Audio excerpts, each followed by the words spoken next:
Thank you, Madam Speaker. Albert Einstein once said, "The world is a dangerous place, not because of those who do evil, but of those who look on and do nothing." Madam Speaker, we have looked on and done nothing. We in this body, we in this Congress, we in this government have done nothing. Nothing to protect the innocent lives of 20 defenseless children gunned down in Connecticut last Friday. Nothing to protect the 87 people killed each day from guns across America.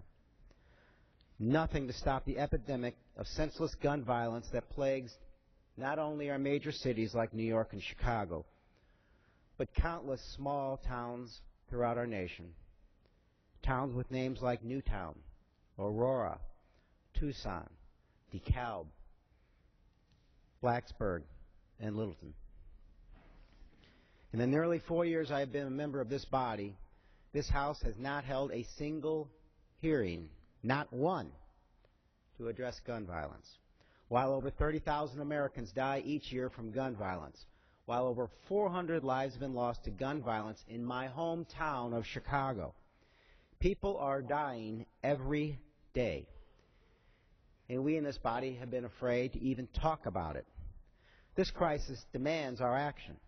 The time has come for us to stop listening to the gun lobby and start listening to the American people. The fact is the majority of Americans, gun owning and not, desire common sense, reasonable gun regulations. Congress must no longer stand in the way of reasonable regulation. Instead, we must champion it. The American people want to see background checks required on all firearm purchases instead of the fractions of sales that get them today. 40% of U.S. gun sales are by private sellers who are not required to perform background checks. You can be a 3-time convicted felon, a serial domestic abuser, severely mentally ill, or a terrorist watch list, and still go to a gun show or go on the internet and buy whatever gun you want. The American people want to strengthen databases to prevent the mentally ill from buying guns. But over 1 million disqualifying mental health records are still missing from the National Background Check Database. 10 states have failed to flag a single person as mentally ill in their database, and 17 states list fewer than 100 people.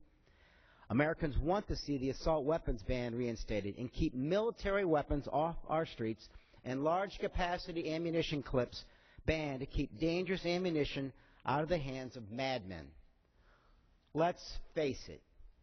When you put a 30-round clip in an assault weapon, you're not protecting your home. You're not hunting deer.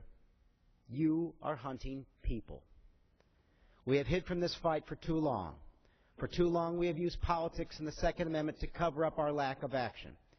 Yes, the Supreme Court affirmed that we have a right to bear arms, but in that same ruling, the Court made clear that right is not unlimited. We do not, as Justice Scalia put it, have an unlimited right to keep and carry any weapon whatsoever, in any manner whatsoever, for whatever purpose. Our individual right to bear arms is limited by our right, among others, to keep our children safe. Any of those children could have been one of ours, and for 20 parents, it was. We may not be able to stop every crime. We know that no single law or set of laws can prevent every act of senseless violence in our society. But we have the ability and the know-how to prevent many of them. We must simply find the courage. We can no longer be bystanders to injustice. We cannot continue to look on and do nothing. As Shakespeare said, the fault, dear Brutus, lies not in our stars, but in ourselves. We must act. Thank you, and I yield back.